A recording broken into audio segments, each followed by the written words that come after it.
Bonjour, bonjour à tous, bonjour Olivier Falorni, député démocrate de Charente-Maritime. Merci d'avoir accepté notre invitation. On va commencer tranquillement en attendant quelques retardataires. Juste quelques mots avant de passer la parole à Chantal Didier pour une première question. Notre rencontre, je vous le rappelle, est retransmise sur le site internet vidéo de l'Assemblée nationale. Et un live tweet est assuré par nos amis Stanislas Noyer et Nicolas Prissette. Voilà, avec vous, on va évidemment notamment parler assez longuement du projet de loi sur l'accompagnement des malades et la fin de vie. Dont les contours ont été annoncés par le président de la République ce week-end et qui sera à l'examen à l'Assemblée nationale dans l'hémicycle à partir du 27 mai, semble-t-il. Je laisse à ce propos la parole à Chantal Didier tout de suite. Oui, bon, enfin, disent certains, hélas, disent d'autres. Bon, le fameux projet de loi sur la fin de vie est annoncé. La date du débat est même fixée, enfin du début du débat, 27 mai, à l'Assemblée nationale. Comment voyez-vous ce débat? Je veux dire, le président de la République souhaite un débat apaisé. Est-ce que vraiment on a une chance d'avoir un débat apaisé sur un tel sujet?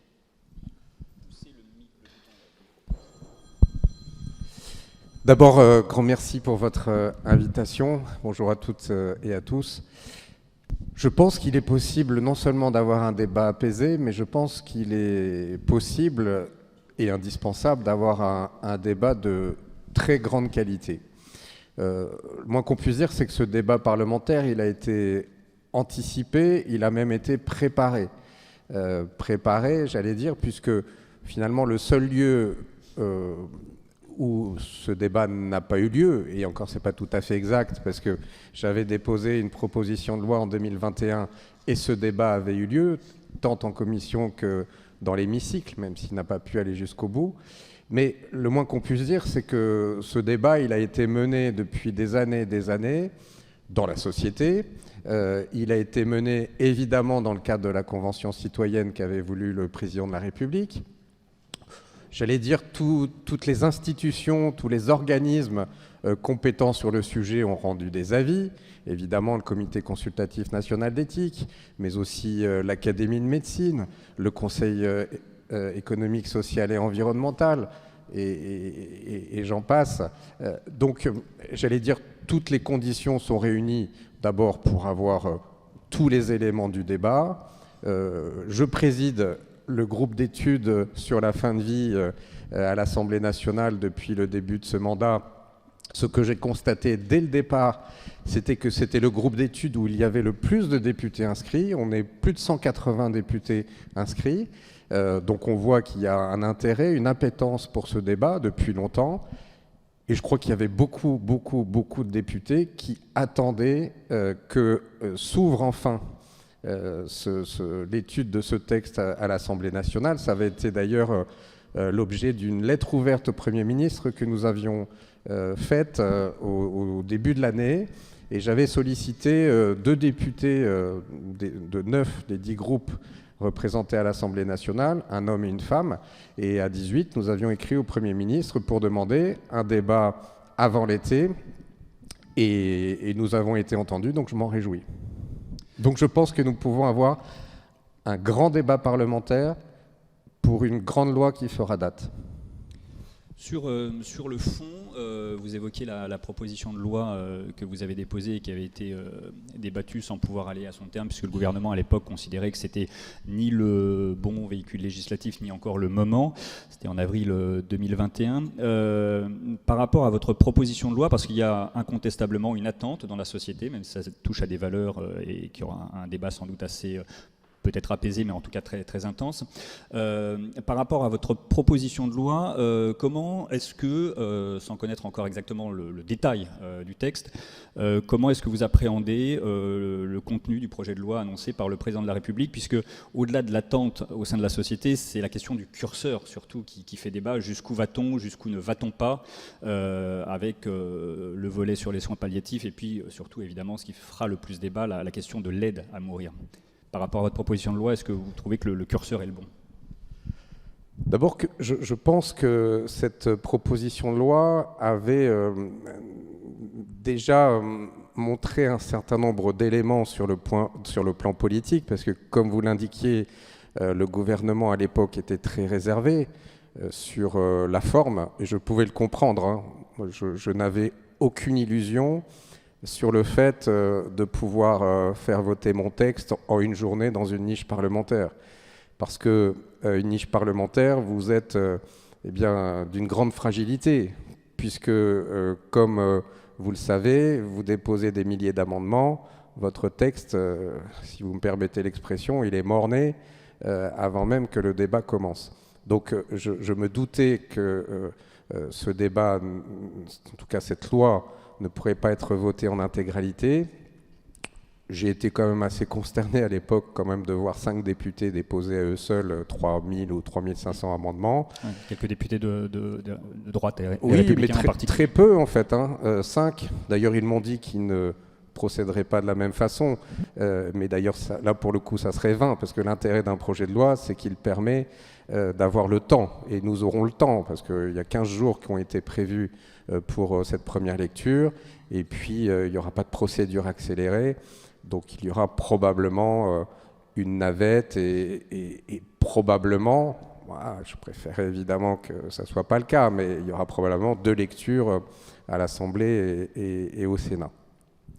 Donc cette proposition de loi, effectivement, sur la forme, le gouvernement avait dit que ce n'était pas le bon véhicule législatif, quelque part, je ne le disais pas, mais c'était juste. Simplement, moi je voulais mettre ce débat à l'Assemblée nationale, parce qu'on le refusait depuis des années et des années. Et ça a été la seule fois et la seule occasion. Et là où c'était intéressant, et ça a été un marqueur politique, et je pense très humblement que ça a joué, parce que c'était 1 an avant la campagne présidentielle, ce qui a été significatif, c'est que le gouvernement avait un avis réservé, il s'en était remis à la sagesse, et que 83% des députés, parce que l'objectif c'était de faire voter l'article 1 qui créait les conditions d'accès à l'aide à mourir. Et cet article 1 qui a été voté finalement, à minuit moins 10, il a été voté par 83% des députés. Et ils étaient très nombreux un jeudi soir, ce qui est très rare. Ce n'est pas aux journalistes parlementaires que je vais le révéler. Et notamment, parmi ces 83% de députés, il y avait plus de 80% de députés de la majorité, malgré l'avis très réservé du gouvernement. Donc c'était un signal politique très fort. Concernant donc cet article 1, définissait justement les conditions d'accès à l'aide à mourir. Et j'allais dire, elles sont très proches de celles qui figurent dans le projet de loi présenté par le gouvernement. J'avais fait le choix que ce droit, le président parle de possible, ne soit ouvert qu'aux majeurs. Ce qui n'empêche que la question de la fin de vie des mineurs ne doit pas être écartée, parce que, je le redis en permanence, parler de la fin de vie, ça n'est pas parler de la vieillesse, c'est parler de la maladie. Je crois que c'est très important de le rappeler. On ne parle pas de la vieillesse, on parle de la maladie, grave et incurable.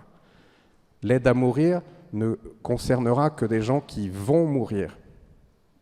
C'est-à-dire que ce sont des malades qui sont condamnés par la maladie et qui, je considère, ne doivent pas être condamnés à l'agonie. Donc, la majorité pour accéder, mais on peut être en fin de vie, malheureusement, et j'ai eu des cas qu'on a pu constater lors de la mission d'évaluation de la loi Claes-Leonetti, on peut être en fin de vie quand on est un nourrisson. Ce qui veut dire qu'il faudra développer ce dont on parle peu, les soins palliatifs pédiatriques, qui existent dans notre pays en nombre très réduit, trop réduit, mais c'est une question qu'il ne faut pas écarter. En revanche, l'aide à mourir ne peut, à mon sens, n'être ouverte qu'aux majeurs, et c'était un choix que j'avais fait et qui est repris par le gouvernement. Le deuxième point, c'est ce que je vous disais, maladie grave et incurable. Le troisième point, évidemment, c'est la question du consentement, de la demande libre, éclairée, réitérée, dans un état de discernement. Évidemment, il faut être en capacité, il faut que le discernement ne soit pas altéré. Et puis, il y a la question du pronostic vital, puisque, je le redis, on parle de gens qui vont mourir. Alors, à court ou moyen terme, c'est là où il va y avoir un débat, besoin d'éclaircissement, parce que autant la maladie grave et incurable, étant donné eu égard aux données de la science, j'allais dire le pronostic, il est assez clairement établi. Et quand on est amené à aller en soins palliatifs, qu'on quitte les soins curatifs, le malade il comprend. Même si les soins palliatifs ne sont pas, et je tiens à le dire en permanence, parce que c'est une vision qui n'est pas la bonne et qui est parfois catastrophique pour l'image qu'il donne, un service de gestion de la mort. C'est pas ça. Et que c'est la prise en charge de la douleur. C'est la prise en charge de la douleur. Et l'accompagnement humain est essentiel dans les soins palliatifs. Pour ça d'ailleurs qu'il y a un problème, il y a un vrai problème aussi, et ça sera l'objet de la partie 1 de ce texte, comment rendre attractifs les soins palliatifs, comment mieux les financer, parce que le système de la T2A qui s'applique aux soins palliatifs, il n'est pas du tout adapté. T2A, c'est finalement, plus vous faites des actes techniques, plus c'est rémunérateur. Soins palliatifs, c'est certes quelques actes techniques, mais c'est surtout de l'accompagnement humain, et c'est du temps. Et donc, il faudra revoir, je pense, le mode de financement des soins palliatifs, les développer, et on parlera peut-être de sémantique, c'est important. Moi, je préfère parler de soins d'accompagnement. Parce que palliatif, c'est aussi un mot qui est devenu péjoratif. Non pas les soins palliatifs, mais le mot palliatif. On dit c'est un palliatif. Voilà. Vous êtes condamné par la médecine, quelque part, c'est un palliatif. Non. Non, c'est un moment important de l'accompagnement du malade. C'est pas un palliatif. C'est de l'accompagnement jusqu'au bout. Et donc, la question du pronostic vital, il y a déjà eu un débat au sein de la Haute Autorité de Santé sur qu'est-ce qu'était le court terme, parce que la loi Claes-Leonetti parle de court terme pour la sédation profonde et continue. Et déjà, il y a eu un débat, la HAS a tranché au bout de mois, 2 mois et 2 mois pour dire que c'était quelques jours ou quelques semaines. La question va se poser du pronostic vital à moyen terme. Les Américains en Oregon, qui ont légiféré depuis longtemps sur le suicide assisté, ont fixé de la même façon ce critère du moyen terme. Ils l'avaient fixé à 6 mois. Ils vont passer probablement maintenant à 12 mois, parce qu'ils s'aperçoivent qu'il y a des malades qui sont pas... Déjà parce que le pronostic vital, le chiffrage, si vous me permettez l'expression, est difficile.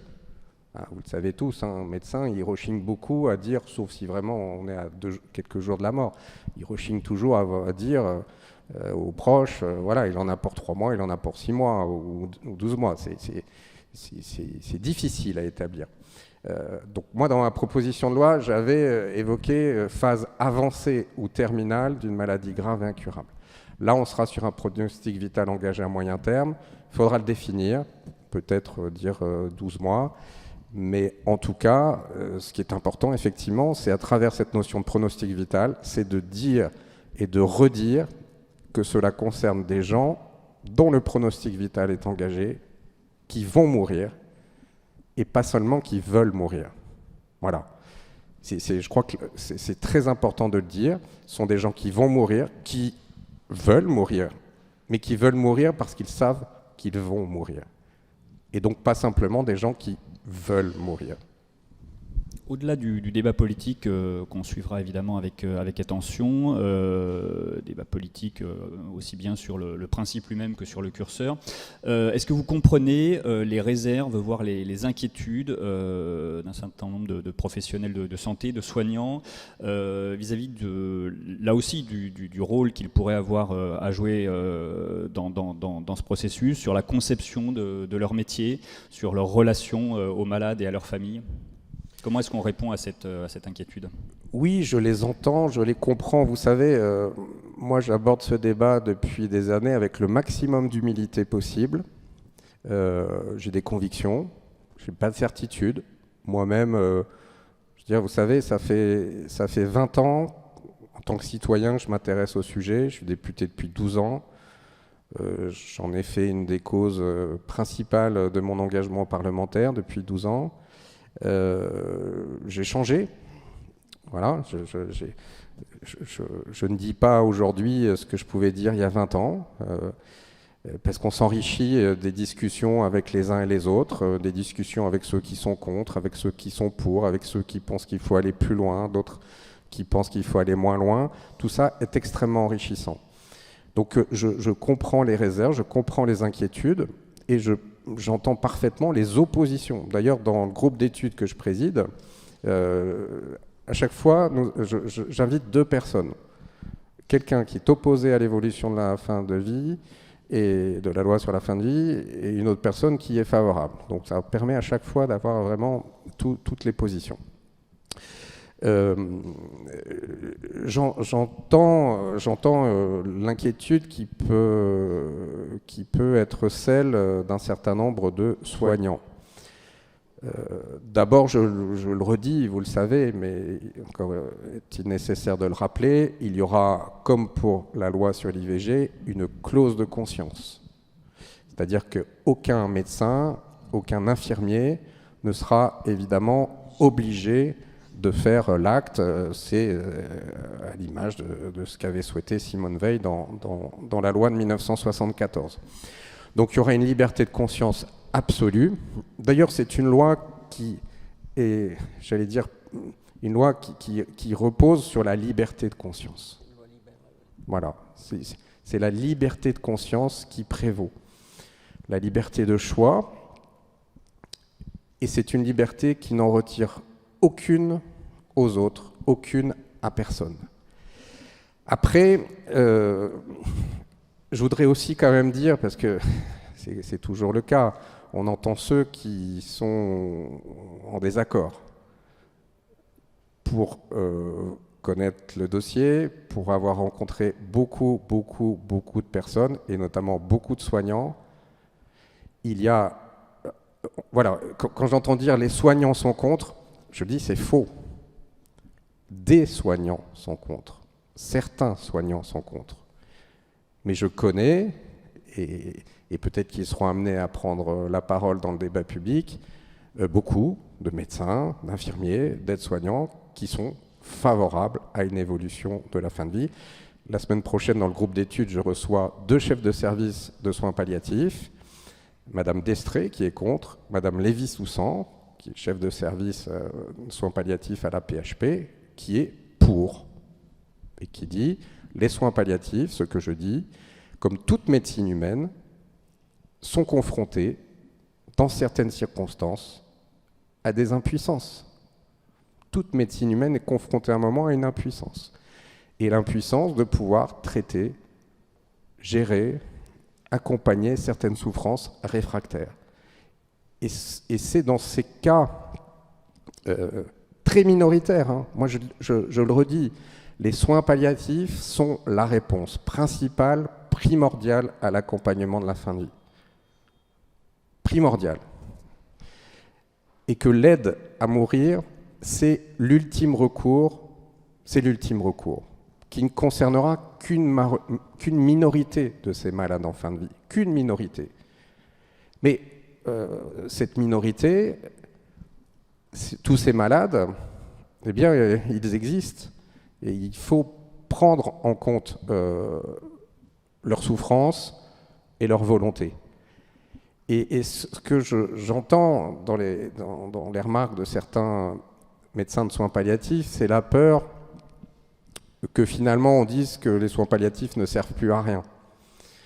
Je pense tout le contraire. Je pense que cette loi est une formidable opportunité pour remettre en valeur les soins palliatifs, pour en faire une véritable filière, une filière universitaire, que l'on développe la recherche en France sur les soins palliatifs, que les soins palliatifs devenant les soins d'accompagnement, eh bien, on considère qu'il n'y a plus de frontières étanches entre soins curatifs et soins palliatifs. Et donc qu'on redonne voilà, l'envie pour des futurs médecins, des futurs soignants, et ça suppose aussi une formation plus adaptée à l'accompagnement, parce que encore aujourd'hui dans les facs de médecine, on parle plus du guérir que du soigner. Alors oui, un médecin il a vocation à guérir, mais parfois il ne peut pas guérir. Et il a la vocation aussi de soigner. De soigner même si on sait qu'on ne pourra pas guérir. Et moi je dis que l'introduction de l'aide à mourir ne remettra pas en cause les soins palliatifs, et que partout dans le monde, je dis bien dans tous les pays du monde, et il y en a maintenant beaucoup qui ont légiféré sur l'aide à mourir, nulle part en Europe et dans le monde, l'introduction de l'aide à mourir a vu diminuer le nombre de lits en soins palliatifs. Au contraire, ils ont partout augmenté. L'Autriche a légiféré récemment sur le suicide assisté. Ils ont mis le paquet sur les soins palliatifs.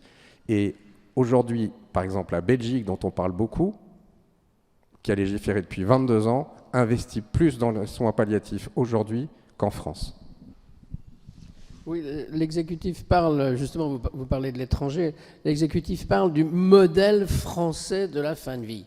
Bon, est-ce que c'est de la communication ou en quoi ce modèle est-il particulier par rapport aux autres pays qui ont fait adopter une législation sur ce sujet ? Je ne sais pas s'il faut parler de modèle. Je disais qu'il faut être humble quand on aborde le sujet de la fin de vie. Donc, la France aura sa propre loi, aura ses propres critères. Donc, j'espère que ça sera un modèle. J'espère. Mais ça, on ne pourra le dire qu'après, si c'est un modèle. En tout cas, c'est une législation française, un peu différente de ce qui se passe ailleurs. Après, voilà, il y a des... Évidemment, on n'a pas non plus, on n'a pas inventé un nouveau système. Simplement, on y a mis des critères qui sont clairement définis. D'ailleurs, la loi qui va venir sera une loi précise, mais pas une loi bavarde. Il y aura 15 articles, il y aura 3 parties.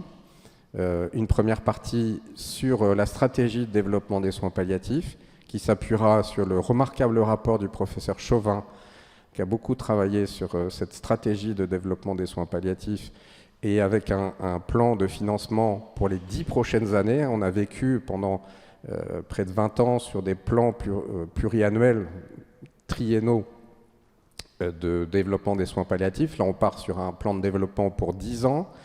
Donc, il y aura une stratégie des soins palliatifs qui sera développée dans la partie 1. Ça sera de mémoire 5 articles. Ensuite, il y aura une partie 2 sur les droits des patients, parce que, je l'ai dit hier dans ma question au gouvernement, il y a 2 droits qui ont été conquis de haute lutte sur la question de la fin de vie. Il y a eu 4 lois quand même déjà sur la fin de vie. Il y a 2 droits qui ont été conquis de haute lutte, on l'oublie souvent. Le droit de ne pas souffrir et le droit de ne pas subir. Ça paraît aujourd'hui être évident, mais le droit de ne pas souffrir, c'était loin d'être acquis. Parce que souvent, on considérait malheureusement que la souffrance, elle était inévitable et, en certains cas, nécessaire. Voilà. Enfin, il faut s'en rappeler. Enfin, je veux dire, c'était pas il y a, c'était pas le moyen, c'était pas, alors c'était peut-être un peu le Moyen Âge, mais c'était pas il y a 2 siècles. Donc, le droit de ne pas souffrir a été obtenu de haute lutte à travers des législations. Et moi, je salue les textes qui ont été faits avant, qui ont été des étapes importantes. Puis le droit de ne pas subir. Parce que là aussi, le malade, il était un peu celui qui subissait les décisions médicales Et parfois, le malade, souvent, n'avait pas son mot à dire. Et là aussi, les législations précédentes ont fait en sorte que le patient décidait de ce qu'il voulait, de ce qu'il ne voulait pas. Il pouvait décider d'arrêter les traitements. Il pouvait refuser l'acharnement thérapeutique. Et ces deux droits, le droit de ne pas souffrir et le droit de ne pas subir, aujourd'hui, ils doivent être confrontés et confortés à la réalité. Confrontés à la réalité, et confortés par la future loi. Et ce droit de ne pas souffrir et le droit de ne pas subir, à mon sens, il doit être complété. Alors le président parle d'un possible supplémentaire. Alors si on ouvre le champ des possibles, hier dans ma QAG, je disais oui, ouvrons le champ des possibles pour ouvrir la clé des champs, comme disait Montaigne. Montaigne parlait de la clé des champs pour pouvoir partir comme on a vécu. C'est une belle expression, avoir la clé des champs, pour partir tel qu'on a mené sa vie. Et ce champ des possibles, je pense que pour ne pas souffrir et pour ne pas subir, dans certaines circonstances, il faut une aide à mourir qui devrait permettre de vraiment enfin répondre à ces deux droits essentiels de ne pas souffrir et de ne pas subir. François qui a le micro et ensuite Nicolas. François Gervais, Horizon Politique. Je voudrais revenir sur les soins palliatifs. Je me souviens d'avoir, au moment de la loi Leonetti, ils avaient aussi soulevé le problème du manque des soins palliatifs dans 21 départements. Déjà 21 départements. 10 ans après, c'est pareil, moins 21 départements. Alors il me semble que dans les départements, il y a le soin palliatif qui est fait, mais c'est surtout des unités, quoi. Alors qu'est-ce que vous entendez comme possible pour ces unités dans chaque département? Ça coûte beaucoup et ça peut être fait pendant combien de temps? Alors, je vais juste me permettre de démentir une chose par rapport à ce que vous avez dit. Au moment de la loi Claes-Leonetti, croyez-moi, il y avait plus que 21 départements qui n'avaient pas d'unité de soins palliatifs. On sait bien les difficultés du système de santé, parfois du manque de moyens qui a été mis dans notre système de santé. Je sais qu'il y a beaucoup de manques aujourd'hui dans les soins palliatifs, mais s'il y a bien une filière de soins qui a vu, alors vous me direz, on partait, je veux dire, les soins palliatifs, finalement, avant les années 80, ça n'existait pas. On parlait de la souffrance, jusqu'aux années 80, la souffrance, bon, c'est avec, hein, puis vous souffrez, bon, bah voilà, on essaye de vous guérir, vous souffrez, bon. À partir des années 80, on a considéré que le traitement de la douleur, que la souffrance n'était pas acceptable. Et à partir de là, on a lancé les soins palliatifs, ça s'est mis en place. Mais vraiment, il ne faut pas être misérabiliste non plus sur les soins palliatifs, parce que la France y a mis beaucoup de moyens, beaucoup de moyens. Et le nombre de lits a augmenté très fortement. Et je ne dis pas pour autant que la situation aujourd'hui est satisfaisante, loin de là. Il y a 21 départements, effectivement, qui n'ont pas d'unité de soins palliatifs. Je veux quand même préciser que ces 21 départements, ce n'est pas parce qu'ils n'ont pas d'USP qu'ils n'ont pas de lits en soins palliatifs. Tous les départements de France ont des lits identifiés en soins palliatifs. Tous. Simplement, une USP, c'est l'unité d'excellence en matière de soins palliatifs. C'est-à-dire, c'est la structure qui a un accompagnement le plus développé et qui peut traiter les cas les plus complexes. Donc c'est important que chaque département de France ait une unité de soins palliatifs. Pour autant, il y a des lits en soins palliatifs partout en France. Pas assez. Il manque des médecins dans les structures existantes. Moi, je connais beaucoup d'USP qui ont 2 médecins sur le papier et qui ont 1 médecin dans la réalité. Et que c'est compliqué. Et quand le médecin n'est plus là, l'USP, elle a du mal à fonctionner, voire elle ne fonctionne plus. Donc, voilà, à la fois, il y a eu un vrai développement, une vraie volonté de développer les soins palliatifs de façon insuffisante par rapport aux besoins, qui est important. Et donc, je pense que cette loi sera une opportunité supplémentaire pour développer les soins palliatifs et de faire en sorte vraiment qu'ils soient considérés comme la réponse primordiale, la réponse principale à l'accompagnement de la fin de vie. Oui, et moi, je n'oppose pas, pardon, juste, moi, je n'opposerai jamais soins palliatifs et aide à mourir.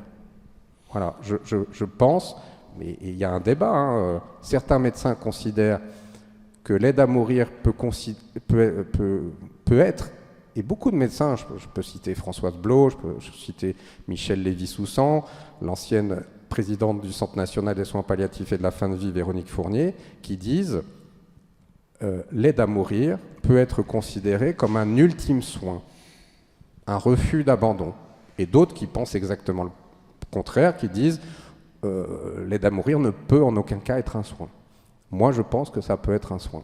Je ne suis pas un médecin, mais en tout cas, des médecins le pensent. Et en tout cas, je ne considère qu'il n'y a pas d'opposition entre les soins palliatifs et l'aide à mourir, et que l'aide à mourir est un dernier recours. C'est comme si on disait que la contraception est opposée à l'avortement. On a pu l'entendre hein, dans les années 70. Il fallait faire la contraception, mais surtout pas faire l'avortement. Il fallait développer la contraception avant de faire l'avortement. Comme on peut en dire, avant d'ouvrir l'aide à mourir, développons les soins palliatifs. Développons les soins palliatifs, mais pour autant, faisons l'aide à mourir comme ultime recours. C'est mon point de vue. Et je le redis, je respecterai toutes les consciences dans le débat que nous aurons à mener, parce que vraiment, je pense que personne n'a la vérité. Simplement, je crois qu'il faut avoir la volonté de faire mieux pour les malades et pour leurs proches. Oui, vous avez évoqué votre souhait, effectivement, d'un débat apaisé. On pouvait penser qu'avec le travail effectué en amont, celui-ci put l'être. Sauf que vous avez vu les réactions de l'Église de France, en particulier celle de Monseigneur Rouget hier. Alors je voudrais savoir ce que vous répondez à 3 points qui soulèvent, de manière très agressive d'ailleurs. Hein. Le premier, une question de vocabulaire. Vous avez dit que vous étiez sensible, mais ça cache un désaccord de fond. Quand Monseigneur Rouget dit on ne saurait baptiser de révolution de la fraternité et de l'humanité le fait de donner la mort. Là, c'est le premier point. Le second point, quand il accuse au fond le macronisme d'être une forme de start-up nation qui veut se débarrasser des personnes non productives. Le troisième point tient à des éléments plus concrets. Il dit en EHPAD, hors de question, c'est inenvisageable. Et le fait qu'un proche puisse donner la mort, c'est totalement exclu. Enfin, puisque j'ai le micro, je me permettrai une dernière question personnelle. Vous avez consacré beaucoup de votre vie à la mort. Je veux dire, c'est venu d'où ? Je consacre beaucoup de temps à la vie. Parce que je considère que parler de la fin de vie, c'est d'abord parler de la vie. Et c'est parler de la qualité de la vie. Voilà. Alors évidemment, il faut regarder la mort en face. Hein. Ce qu'on fait de moins en moins. On relègue la mort, on relègue les cimetières aux périphéries. Souvent, la fin de vie se fait bien loin. Souvent, la mort reste un tabou. Je vois même hein, dans la vie politique, hein, quand je me suis saisi du sujet, ouh là là, puis c'est pas très... Voilà, ça fait peur et j'ai eu beaucoup de mal à faire que ce débat soit dans la vie publique et notamment au Parlement. Donc moi vraiment ce combat-là, c'est un combat pour la vie, pour la qualité de la vie. Et vraiment je reprends l'expression de Montaigne qui disait il faut pouvoir prendre la clé des champs, c'est-à-dire partir comme on a vécu. Partir comme on a vécu. Et c'est sur cette base-là que, j'allais dire, quand il y a plus de 20 ans, presque 25 ans, hein, donc j'avais 25 ans, donc les questions de la mort ne m'intéressaient pas vraiment, la mort ne m'intéressait pas. Par contre, ce qui m'intéressait, c'est comment bien vivre jusqu'au bout et comment pouvoir partir à l'image de la conception qu'on a mis dans sa propre existence.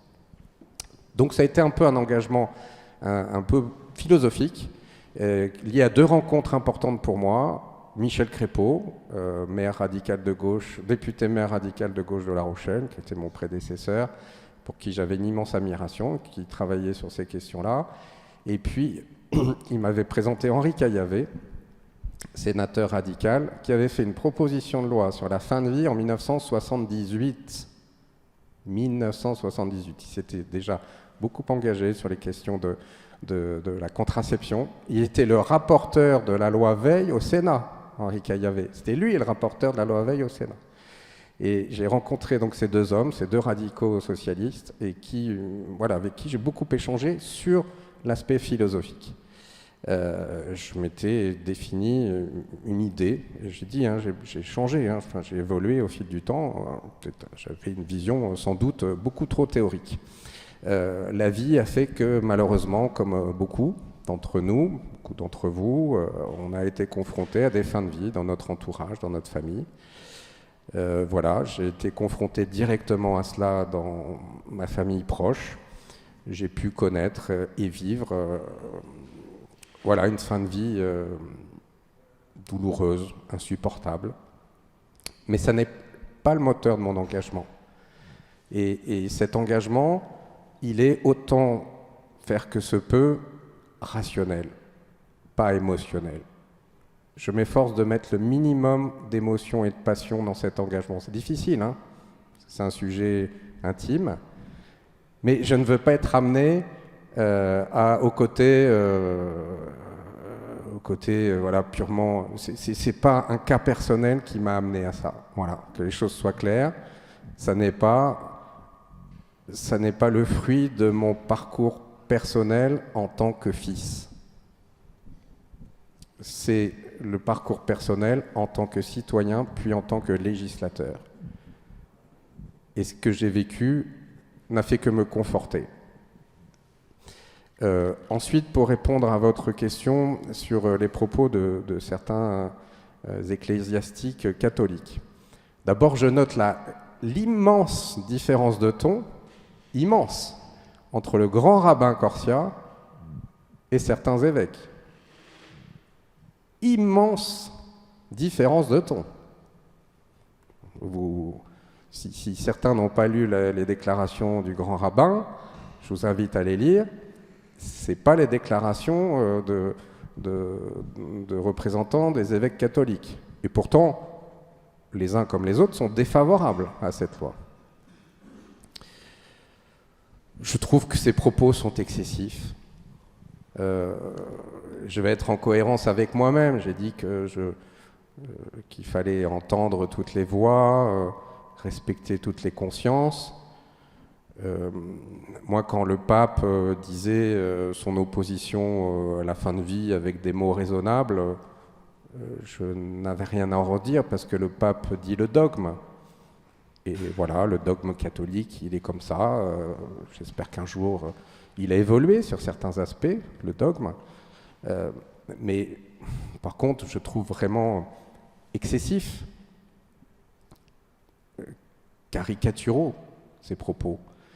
Parce que là, ça n'est pas l'expression d'une conviction, c'est, j'allais dire, une exacerbation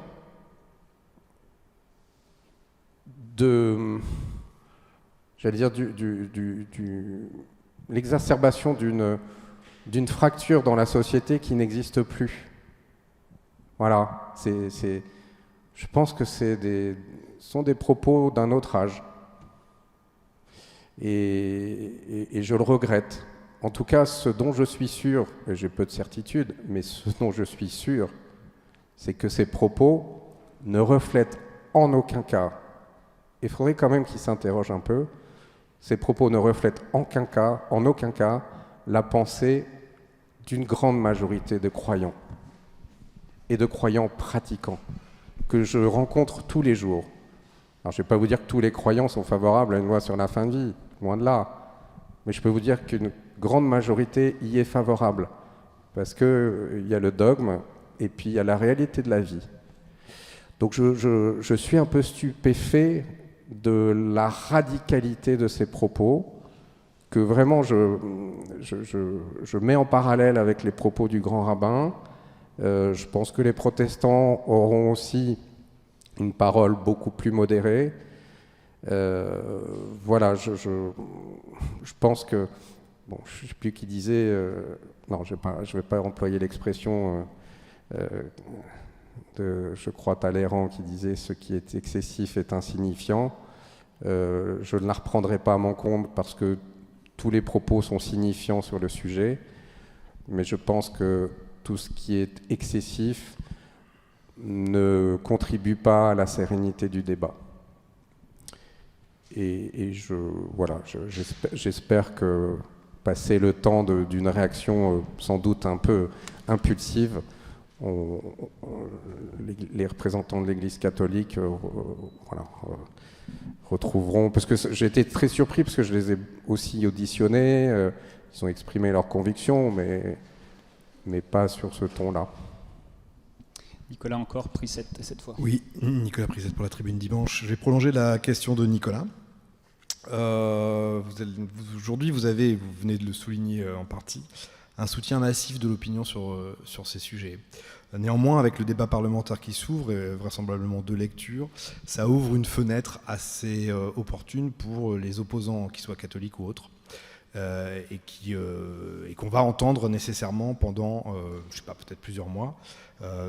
2 questions. Est-ce que vous pensez que ça peut faire évoluer l'opinion, le fait qu'il y aura une présence médiatique des opposants beaucoup plus forte qu'aujourd'hui, d'une part, et d'autre part, comment vous appréhendez le débat dans l'hémicycle? Comment vous évaluez le rapport de force pour ou contre le texte à venir? Merci. D'abord, comme c'est un sujet auquel sont confrontés les Français, j'allais dire presque tous les Français, ont été, sont ou seront confrontés à des problématiques de fin de vie, pour eux ou pour leur entourage. Donc c'est pas un sujet, j'allais dire, un peu lointain où on se forge un avis uniquement en entendant les uns et les autres. On se forge un avis aussi en le vivant. Et c'est pour ça que je ne suis pas convaincu que les propos, que ce soit d'un évêque, que ce soit d'un médecin ou d'un parlementaire, pour ou contre, puissent fondamentalement modifier la conviction qu'on s'est forgée. Parce qu'on se l'est forgé aussi, en tout cas les citoyens, qui n'ont pas forcément non plus... l'exemple de la Convention citoyenne était passionnant, hein, d'ailleurs, à ce sujet-là. Mais les citoyens se forgent une conviction, alors ils n'ont pas forcément le temps de se forger une conviction théorique, mais une conviction pratique du vécu sur la fin de vie, de ce qu'ils veulent et de ce qu'ils ne veulent pas. Donc si la question c'est est-ce que vous pensez que ça va réveiller des passions telles qu'on a pu les connaître au moment de la loi Veil, au moment de la loi sur le mariage pour tous, moi je ne pense pas. Alors oui, il y aura des passions, elles s'expriment déjà, un peu de manière, je pense, excessive, mais là on a affaire à une question majeure de la fin de vie, de la mort. Et tous ceux qui, et j'enchaîne sur la deuxième question, tous ceux qui se livreraient à... Vous savez, il y a des propos qui vieillissent très mal, hein, mais très vite.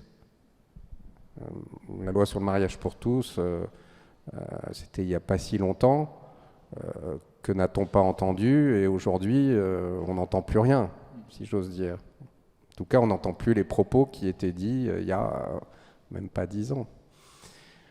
Donc il y a des paroles qui vieillissent très mal et je pense que les parlementaires veilleront à ce qu'ils n'aient pas à regretter leurs propos excessifs plus tard, ce qui ne veut pas dire de mettre le mouchoir sur leurs convictions, hein. Il y aura l'expression d'opposition et qui ont toute leur place et j'allais dire heureusement. Enfin, je veux dire, qui peut imaginer qu'un débat sur la fin de vie soit consensuel? C'est pas possible, ça n'est pas possible. Simplement, je pense qu'il est arrivé à maturité. Et à maturité pour avoir un débat de grande qualité. Et un débat qui sera par ailleurs, je l'ai un peu connu à travers la PPL, notamment à la Commission des Affaires sociales en 2021, qui avait débattu longuement sur le sujet et ça avait été vraiment d'une immense richesse. Et ça s'était fait de façon transpartisane. C'est-à-dire que les Français en ont un peu marre des postures politiciennes où parce qu'on est dans l'opposition, on est contre par définition, parce qu'on est dans la majorité, on est pour par définition. Ça agace beaucoup les Français. Et là, on n'aura pas ce débat-là. C'est-à-dire qu'il y a beaucoup de députés de l'opposition qui voteront ce texte. Beaucoup.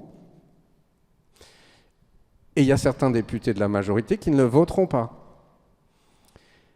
Et je pense que c'est ce qui rendra aussi ce débat passionnant.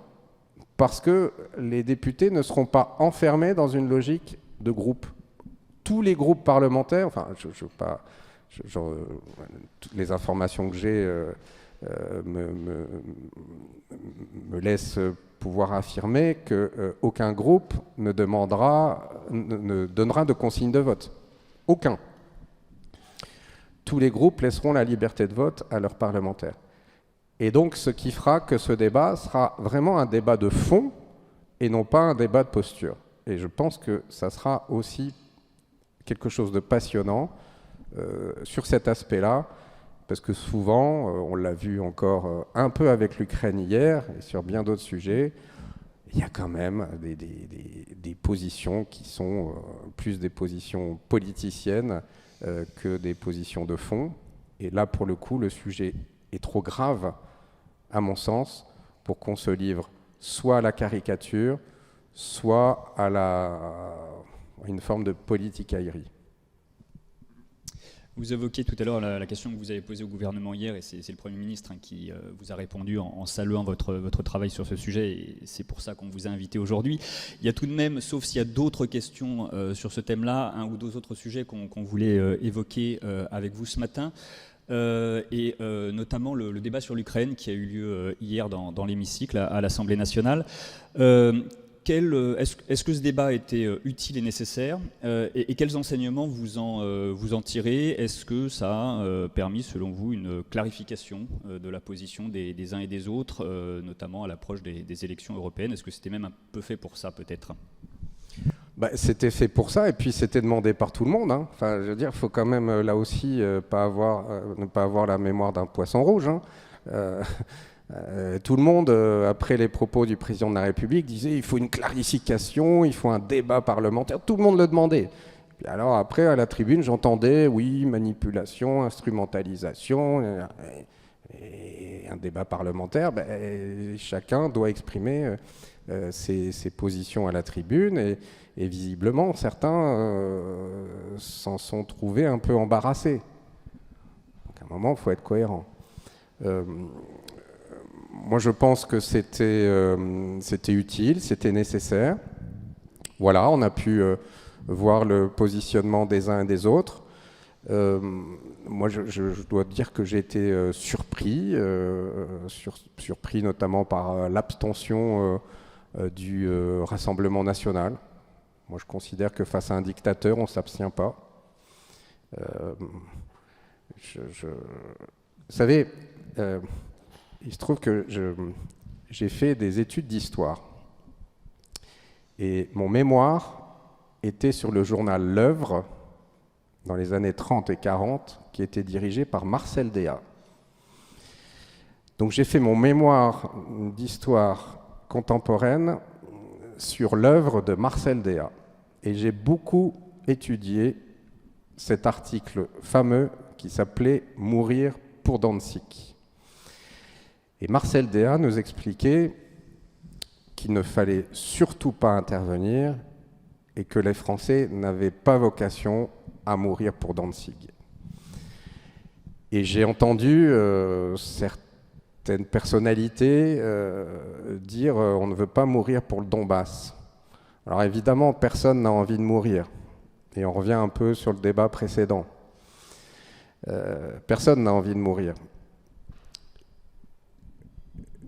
Parfois, pour revenir sur le débat précédent, quand on sait qu'on va mourir, là, effectivement, on peut avoir envie de mourir.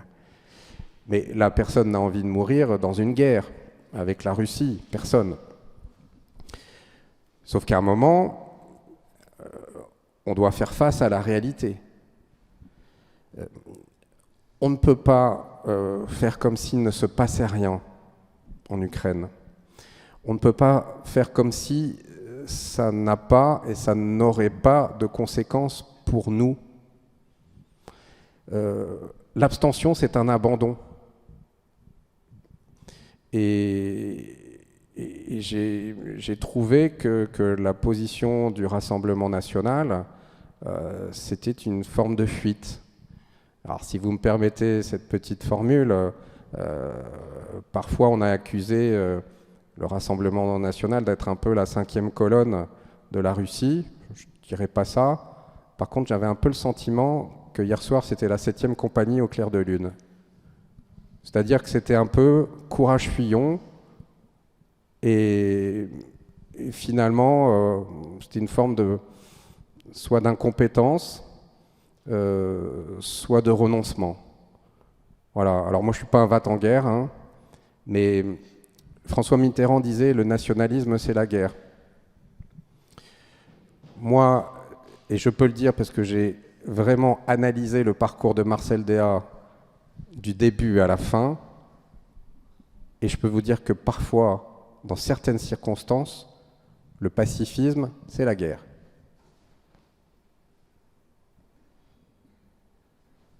Oui, Voilà. vous dites qu'effectivement l'abstention face à un dictateur, c'est impensable, c'est une fuite, c'est une lâcheté. Alors vaut mieux voter comme la LFI, vaut mieux voter contre l'accord? C'est mieux de voter carrément contre? Non, bien évidemment. Après, moi, chacun vote comme il le souhaite. Mais je disais, le débat, effectivement, a tourné autour de la position de Marine Le Pen et du Rassemblement national, parce qu'on parle d'ambiguïté stratégique. Elle est utile à l'échelle internationale. L'ambiguïté stratégique, à un moment, il faut la lever au point de vue national. Et après, voilà, LFI, le Parti communiste, sont dans leur logique, beaucoup moins surprenante. Voilà, moi je pense qu'il faut apporter notre soutien à l'Ukraine. Ça ne veut pas dire être des va-t-en-guerre, ça ne veut pas dire... L'Ukraine ne le demande même pas elle-même. L'Ukraine ne demande pas des soldats français sur son territoire national. Simplement, cet accord bilatéral, et il n'y a pas que la France qui s'engage dans ce processus, cet accord bilatéral, c'est d'abord une affirmation de soutien. C'est de dire que ce qui se passe n'est pas anodin. Ce qui se passe est grave. C'est l'invasion d'un pays par un autre. C'est la remise en cause de la souveraineté d'une démocratie. Ça n'est pas rien. Et c'est sur notre continent. Ça fait 2 ans que c'est en cours, si j'ose dire, et on a un débat au bout de 2 ans. C'est quand même un peu long, non? Oh, il y a déjà eu des débats. D'ailleurs, le Rassemblement national et les opposants de la NUPES ont répété à plusieurs reprises qu'ils avaient pris position à l'époque pour le soutien à l'Ukraine. Donc c'est bien qu'il y avait eu un débat. Tous disaient, à l'époque on était pour un soutien, mais maintenant ça va trop loin. Voilà. Donc le débat, il avait quand même eu lieu. Et il était à l'époque assez unanime. Bon, voilà, je vois, attention à ce que la stratégie de Vladimir Poutine, qui est celle du pourrissement, et celle de l'essoufflement de nos démocraties, de l'essoufflement dans le soutien qu'il porte à l'Ukraine, ne soit pas couronnée de succès.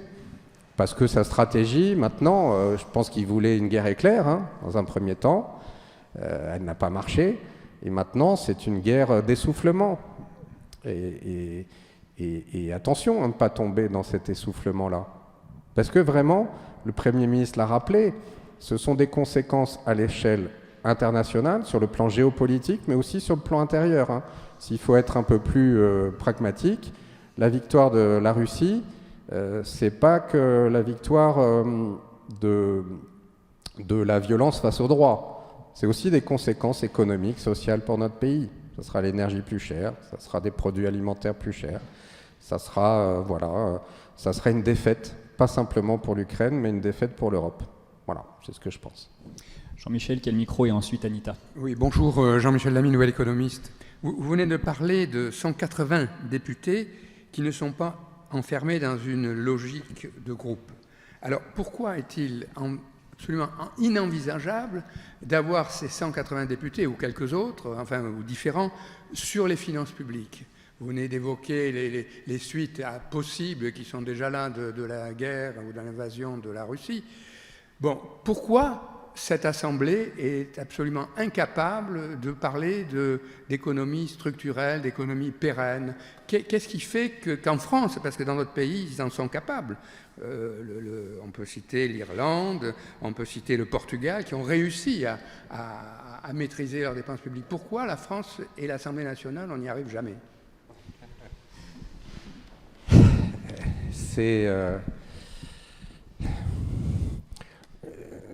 Vous savez, je suis historien de formation.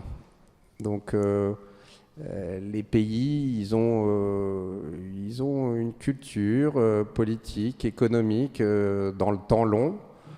Et c'est vrai qu'on a en France cette tradition de l'État jacobin.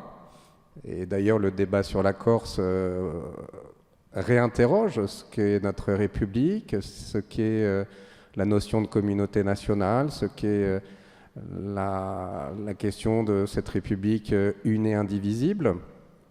Et puis on a une tradition un peu, certains disent d'État nounou. On a eu le quoi qu'il en coûte. Et il y a toujours, enfin, moi ça m'amuse quand même beaucoup de voir certains parlementaires qui réclament à corps et à cri des économies,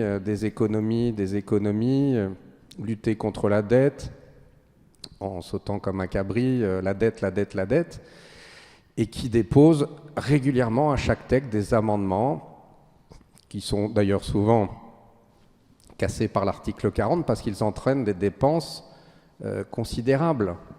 On pourrait reprendre, on pourrait faire un bêtisier. C'est la dette, et puis vous prenez les amendements de certains collègues qui crient la dette. Déficit, économie. Voilà, c'est un peu... Alors, je pense que c'est quand même aussi un peu pareil ailleurs. Et puis honnêtement, faut pas non plus... Il y a d'autres pays en Europe, et même l'Allemagne, qui était un peu un bon élève, est confronté aussi à des difficultés aujourd'hui et à des déficits et des problèmes de financement importants. On ne peut pas tout à fait comparer les niveaux, je crois. On ne peut pas comparer les niveaux, mais en tout cas, l'Allemagne n'est pas sur une pente... Certes, mais elle a quand même plus de moyens pour rebondir. Elle a plus de moyens peut-être pour rebondir. Enfin, moi, je crois que je ne suis pas un décliniste. Je suis pas un décliniste. Simplement, en France, la vie politique est faite que faire, c'est dépenser. C'est souvent ça. Faire, c'est dépenser. Et puis, vous voyez, on parlait des soins palliatifs. Qu'est-ce qu'on reproche à ce plan ? Il y a une redéfinition de ce qu'est les soins palliatifs, vraiment presque une forme de voilà, pas une révolution, mais une réforme de structure, et puis on dit mettre 1 milliard de plus, c'est pas assez. Donc en fait, on jauge et on juge la qualité d'une réforme au nombre de milliards qu'on y met. Et voilà, et donc à chaque fois c'est pareil. Faire, c'est dépenser.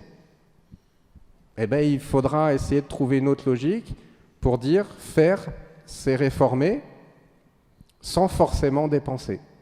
Et c'est pas facile parce que c'est culturel, c'est vraiment on est sur du temps long. C'est quelque chose qui est intrinsèquement le fait de... Parce que c'est l'Ancien Régime, C'était le roi prodigue, le roi qui donnait, qui distribuait.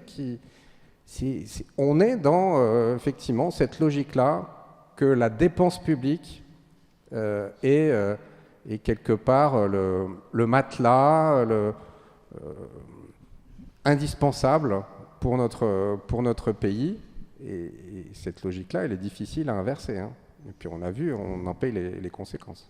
Si vous avez quelques minutes de plus à nous accorder, on a un peu dépassé le temps qui nous était imparti. On a une question d'Anita, une question de Stanislas et une question de Philippe. Moi, pour terminer. je voudrais revenir sur le débat sur l'Ukraine. Est-ce que l'abstention du Front National, du Rassemblement National, vous a surpris? M'a surpris, non, mais j'ai trouvé que c'était pas très courageux. Oui, mais dans le contexte du RN.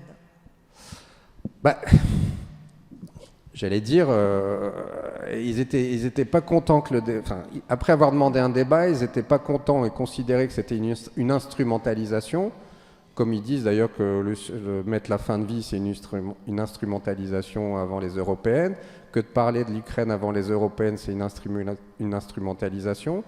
Voilà, à un moment, je le dis, face à un dictateur, on ne s'abstient pas. Je veux dire, cet accord bilatéral, c'est aussi un symbole. C'est un symbole d'un soutien à un pays souverain qui est attaqué. Et je trouve quand même assez consternant que finalement le Rassemblement national sur un sujet pareil n'émette pas un avis, s'abstient. Après avoir d'ailleurs descendu en flèche pendant tout son discours la politique d'Emmanuel Macron en matière internationale. Donc à la limite, il fallait qu'il soit dans la logique LFI, Parti communiste. Mais on voit, c'est toujours...